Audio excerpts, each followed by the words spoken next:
TaiPanForShanzai.com, and we're here today with the full review of the Moons APAD 7002, one we just done a little first look at earlier in the week. The great thing about this video that we're going to be showing you is it's actually quite an impressive device. It's got some fantastic performance improvements that we haven't seen on some of the other tablets that we've reviewed yet.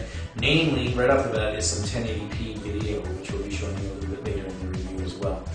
So let's get right into the device. We're going to go into the dark here so that you can actually see what's going on the screen. Lots of guys are complaining about the lighting and whatnot for our videos, so we're going to try to turn the lights off and just bring the camera in on the device so you can see what's happening on the screen. So previously we've taken a look at the hardware of the Moons 7002. Now we're going to jump straight into the applications and software performance. One of the things people always ask us about the devices in the comment section is the Android market available on the device? In fact, this particular device has several markets that were preloaded on it, a couple of them in Chinese, but it also does, yes, have the Android market app there. You can see the icon here that we're going into. Click that to open it up, loads up, brings up some of the apps there. Let's look over into the games. Let's go into the game category, all games, loading. There you go. There's a list of various games that are available for you now. So in the market. So yes, there is Android market availability, so you can download your apps from there. Okay, of course, one of the main tasks you'll be doing on your tablet is browsing, and we have the, of course, good browsing functionality that we've seen from the Moons. I would say that's on par with other tablets that we've visited before in videos, but maybe not quite as fast as the Wits. We're not really sure, so we're going to do some comparison videos of some of the different products together for you in the future, so you'll be able to check that out. But basically, it's your standard browsing experience, remembering that it's Android 2.1 and not 2.2, which means there's still no support for Flash while it's the Moons is running Android 2.1. So bringing up some of the web pages we typically look at here, let's go visit CNN for a moment. Pop that up there. First loading of it on the device, so just take a moment as it browses away. You can see the browser progress bar is tootling about halfway there now. Come on, browser. Again, we're never sure if it's our Wi-Fi network or the browser itself, but you'll see what to say.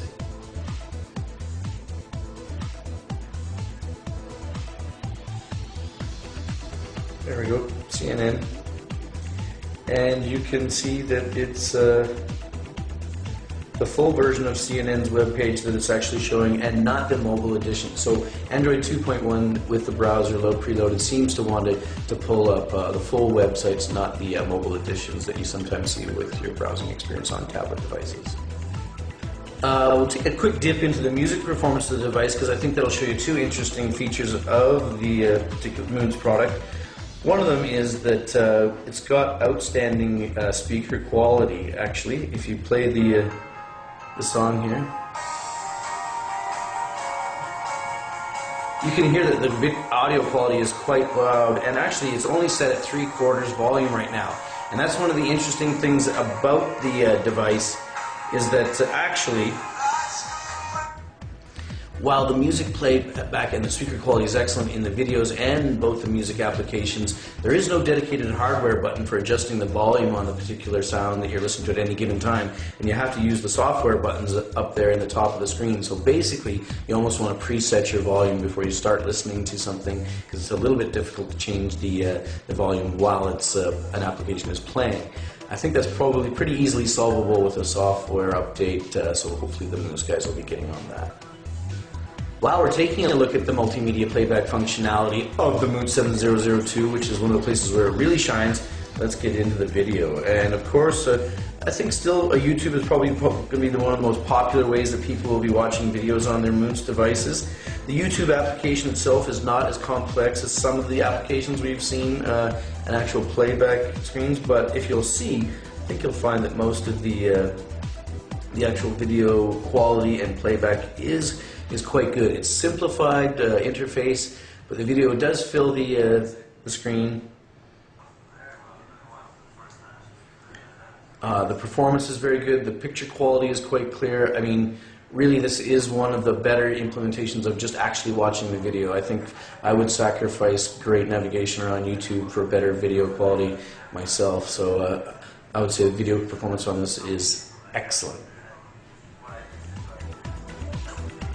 YouTube video performance is very good, so let's take a look at the actual native or local videos on the SD card and see how that performance is. I think you could probably tell from the title and the way we've been advertising this particular review is that it is finally our first time that we've seen 1080p video. One of the interesting things on it is I can't find a dedicated video application icon, but exploring through the to our test content folder, getting into the videos on the device, we've got a whole list of different file formats, and I won't tease you too much further. We'll go straight to 1080p. This of our Booth Babe video that we always show. This one is a WMV9 version of it. Let me get that a little bit better for you there on camera. So you can see it's actually cruising through the video fine.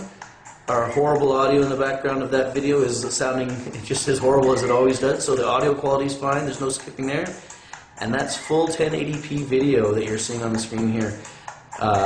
Very impressive. We have heard it, lots of people have claimed it, but this is the first time we've really seen it in our own hands-on experience with a tablet. Okay, here we have here it is. This is what it looks like in the H.264 format. Again, it's the same video. I'm not sure if it's how clear it is for you guys there. It's still quite playable, but there is just a slight bit more of stuttering on occasion, whereas it tries to struggle through that full 1080p. It's maybe not so noticeable to on camera there, but it is a little bit of slight performance lag. Still quite impressive, actually. So what that does mean, though, of course, the 480p and 720p versions we have of this videos play fine. I'm not going to get you all those on video for you today in the interest of keeping this video fairly short. So what we just want to tell you, what we've seen from this device is the video playback on the device locally from the SD card is very, very good quality. One of the interesting things about the device is it came preloaded with several games that like to take advantage of the accelerometer. Let's move in there, new game. Let's see if we can get things kind of rolling here right off the bat. And winter chase, loading the game. Ooh, we've got a nice winter landscape here for us to go flying around in.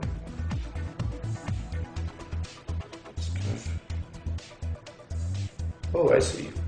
So you can see we're kind of bombing through some of the screen here, accelerating by leaning forward with the device. Oops, check your radar. I'm a bad pilot, I have to tell you this right off the bat, but you have to trust me in that the accelerometer does recognize the directions of the plane, seems to be really responsive. We're quite impressed with that, really. Some of the accelerometers on the other devices do work, but we're always a bit slow and hesitant. But this one seems to really be able to actually, accurate enough that it's able to actually control and play the game reasonably well. Okay, I'm dead again.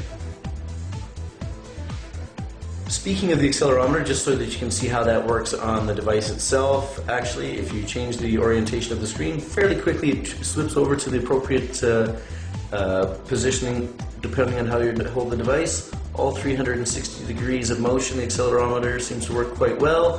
One thing we did note, though, was that while the home screen and the applications all seem to react properly, when we opened the YouTube video and did the tested the accelerometer and turned the device, actually the YouTube application opened upside down. So it's not necessarily that all applications are paying attention to what's happening with the accelerometer, but the games that we just showed earlier and the actual home screen applications do seem to behave appropriately. One of the nice things about Android 2.1 is that it gives you access to live wallpapers for your device. Actually, in their subtle form while you're using them, they're fantastic. They give some nice background effects. I'll try to choose one of the ones that's a little bit less subtle so that you can actually see how it behaves there on camera a little bit more closely. Set the wallpaper. And now, boom, after a few moments, you can see there's actually a live wallpaper in the background there. This one with some lovely I don't know what you would call those, floating colors zinging through the background of the screen. There's a whole bunch of different live backgrounds that are available for the device. You can download them. They're kind of a lot of fun. They probably do suck up battery life on your device, though. So, Back here in the light to finish up the video, and light requires power, and power is an issue we wanted to sort of mention at the end of the review as well for the product. It's an excellent device, as we've said. Battery life, though, we're seeing advertised from 4 to 5 hours. To be honest, from our performance checking that we're seeing here, it's probably closer to 3 hours. We haven't done a very scientific look at things, but just using it in general and watching the power meter start to go down as we've been playing around with the device, my guess is it's closer to 3 hours. I wouldn't be betting on 5 hours if I was using a live device. Anyway, that basically concludes a look at the device. We think it's a very good product for $185, 1080p video, excellent YouTube performance, good browsing, which are some of the key things you're going to be using these tablets for. And again, a very nice consumer-friendly size device. It doesn't get hot, the device, or anything. It's quite portable. It's really impressive that way. I would say the device is actually very, very good. And in fact, so good we'll be putting it up against our previous favorite, the WITS 181 that we reviewed, or 81 that we reviewed before. We'll do some comparison videos of those next week. But for now, we're signing off with the review of the very nice Mix 7002.